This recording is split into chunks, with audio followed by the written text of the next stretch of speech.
अस्सलाम वालेकुम dear students, कैसे हैं आप सब। My name is Rayan Malik and I am here to teach you physics class 9th. In this lecture, we are going to start a new topic which is mass measuring instruments. So let's start our lecture. So in the previous lectures of this chapter, we have studied a physical quantity which is length.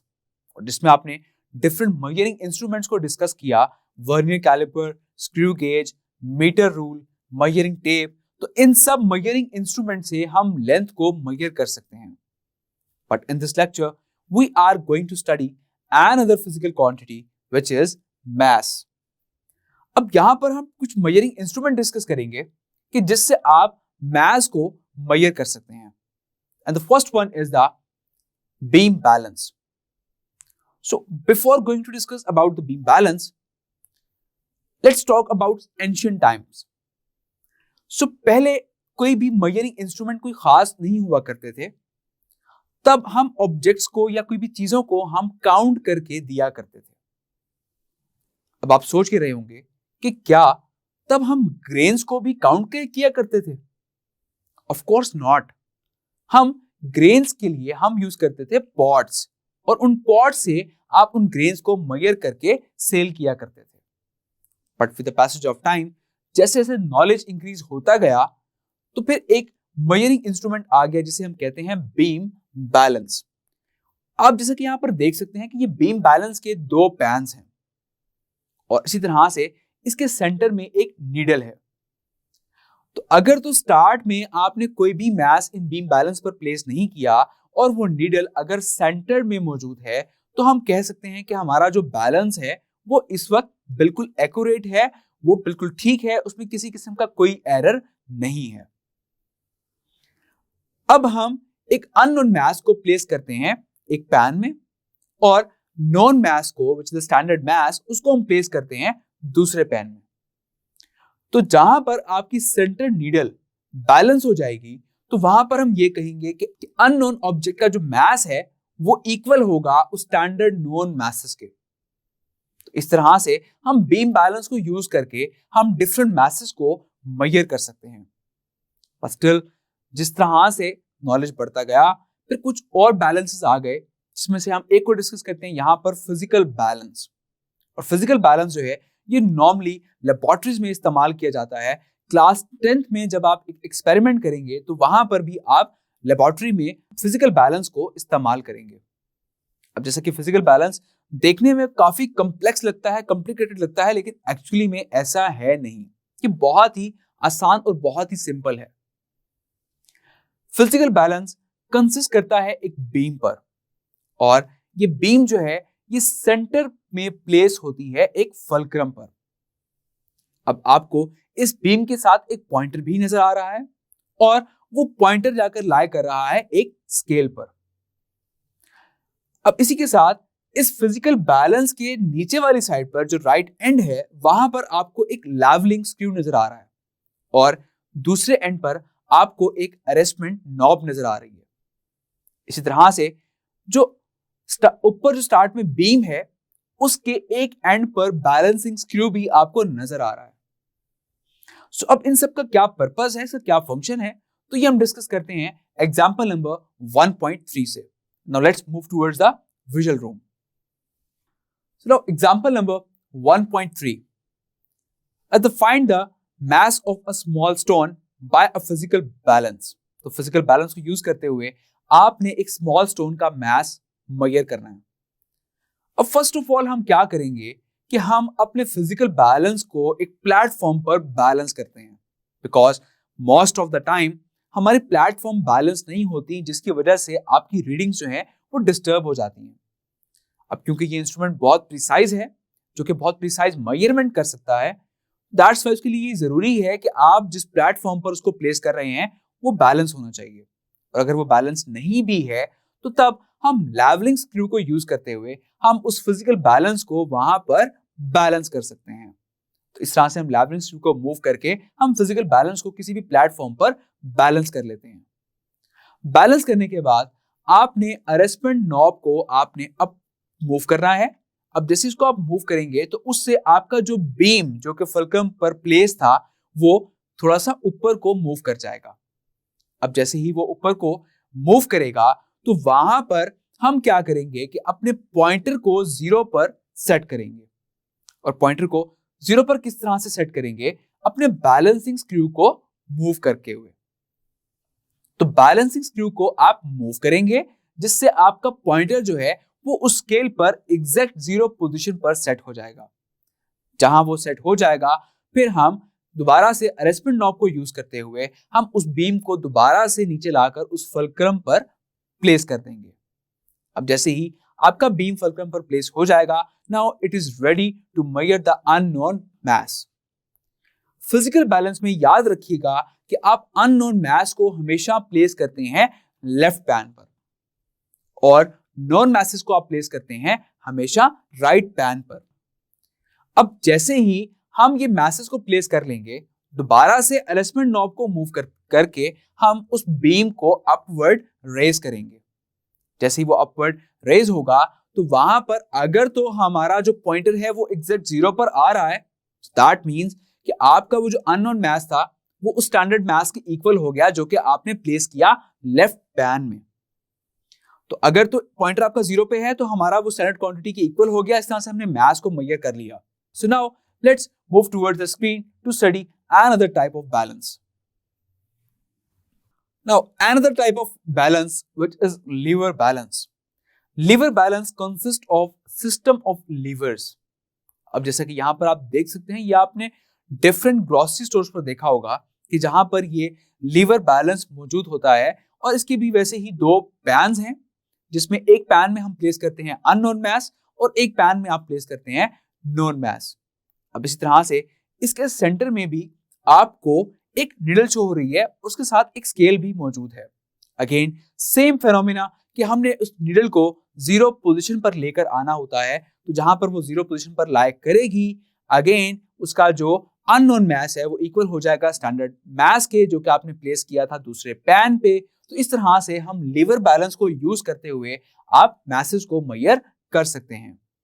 अब आपने जो grocery stores पर liver balance देखे होंगे उसमें scale नहीं होता, उसमें एक सेंटर नीडल होती है जो कि हमने डिस्कस किया था बीम बैलेंस में।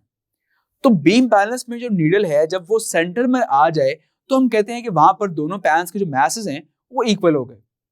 सेम वैसे ही जो लीवर बैलेंस आपने देखा ग्रोसरी स्टोर पे, उसके सेंटर में भी होती है एक नीडल और सेम वैसे ही उसमें भी आप अननोन मास प्लेस करेंगे एक पैन में और standard masses which is the known mass उनको आप प्लेस करेंगे दूसरे पैन में। तो जहां पर वो नीडल सेंटर में बैलेंस हो जाए तो वहां पर हम कहेंगे कि दोनों मैसेज जो हैं वो दूसरे के इक्वल हो गए। तो इस तरह से आप अननोन मास को मेजर कर सकते हैं by using lever balance. So now another type of balance which is electronic balance. Nowadays you can see the electronic balance in different grocery stores, in different shops, and which is very easy to use and comfortable. So these electronic balance are of various ranges, and that is in milligram, grams and kilograms. But it depends कि आप इनको कहां पर use कर रहे हैं। Grocery store में normally ये इलेक्ट्रॉनिक बैलेंस जो है ये किलोग्राम रेंजेस के मौजूद होते हैं और इसी तरह से अगर हम बात करें किसी सोनार की शॉप की तो वहां पर ये इलेक्ट्रॉनिक बैलेंस जो है मिलीग्राम और ग्राम की रेंजेस में भी मौजूद होते हैं। So now let's talk about it's working. Electronic balance को स्टार्ट करने के लिए आपको इसे स्विच ऑन करना होता है और स्विच ऑन जब हम करते हैं तो फर्स्ट ऑफ ऑल आपको इसकी रीडिंग को 0 पर सेट करना होता है by using a tare button. और जब ये रीडिंग 0 पर सेट हो जाए तो फर्दर हम उस ऑब्जेक्ट को प्लेस करते हैं इसके पैन पर जिसके मास को आपने मेजर करना होता है। अब जब हम उस मास को या उस ऑब्जेक्ट को हम प्लेस करते हैं इस पैन पर तो ये इलेक्ट्रॉनिक बैलेंस आपको एक रीडिंग शो कर देगा and that reading is the mass of that object which you have placed on that pan. तो इस तरह से इलेक्ट्रॉनिक बैलेंस को हम यूज करते हुए इजीली हम मैसेज को मेजर कर सकते हैं। In this lecture we have studied 4 balances. The first one is the beam balance, physical balance, lever balance and electronic balance. अब मैं आपसे सवाल करूं कि इनमें से कौन सा बैलेंस सबसे ज्यादा एक्यूरेट है? So let's do an experiment कि मैं एक कॉइन के मास को मेजर करता हूं बाय यूजिंग बीम बैलेंस। तो बीम बैलेंस से उस कॉइन का मास आ गया 3.2 ग्राम्स। दैट मींस कि पॉइंट के बाद सिर्फ ये 1 डिजिट तक मेजरमेंट ले सकता है। तो मैं कहूंगा कि इसका जो लीस्ट काउंट है वो है 0.1 ग्राम, और we can say that it is 100 milligram. तो बीम बैलेंस का जो लीस्ट काउंट हो गया विच इज 100 मिलीग्राम। तो ये एक प्रिसाइज इंस्ट्रूमेंट है, नो डाउट, लेकिन जब हमने उस कॉइन को मेजर किया फिजिकल बैलेंस से तो हमारे पास आंसर आया 3.24 ग्राम। दैट मींस कि पॉइंट के बाद अब 2 डिजिट्स हम मेजर कर सकते हैं। तो इसका लीस्ट काउंट होगा 0.01 gram and which is equals to 10 milligram. And this instrument is more precise than the beam balance because उसका least count जो है वो beam balance से भी ज्यादा precise है।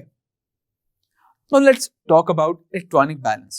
तो again उसी coin को आपने measure किया electronic balance से, और electronic balance से उसका mass आ गया 3.247 ग्राम।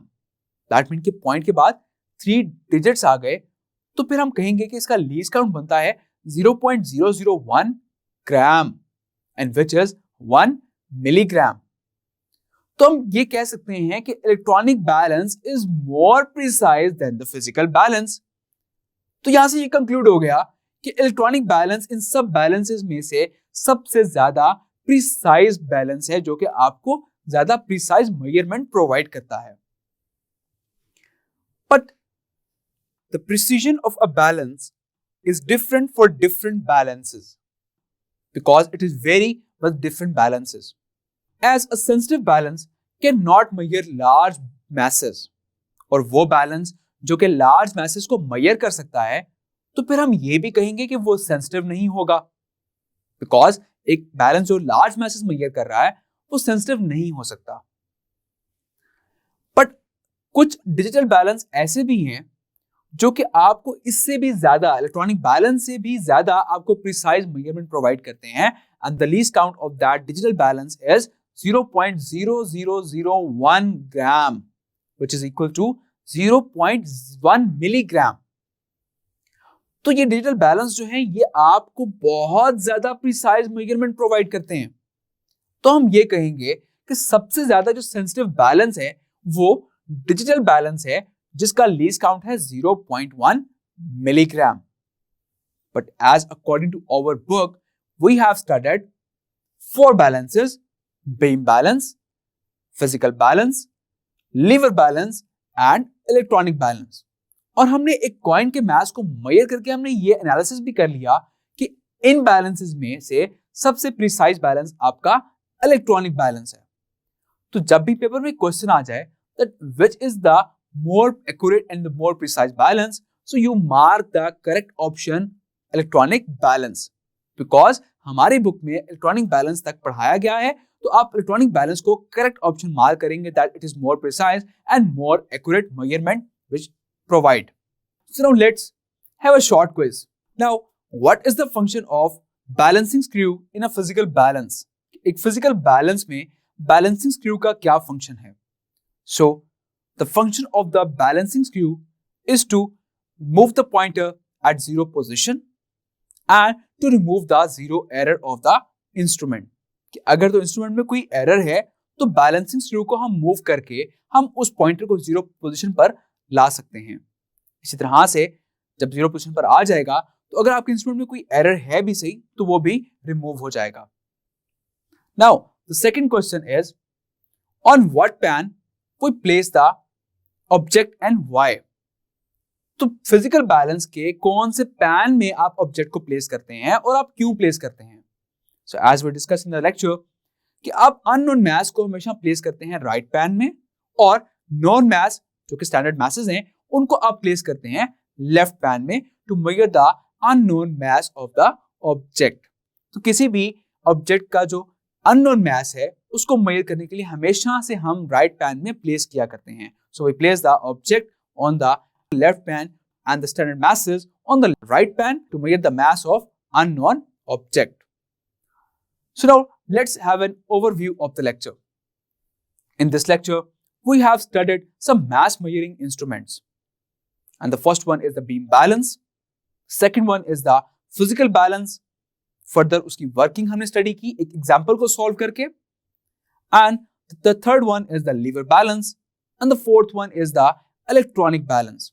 And at the last, we discussed that which balance is the most accurate, and that is electronic balance. So I hope ये lecture आपको बहुत अच्छे से समझ आ गया होगा. So wish you all the best. Take care. Allah Hafiz.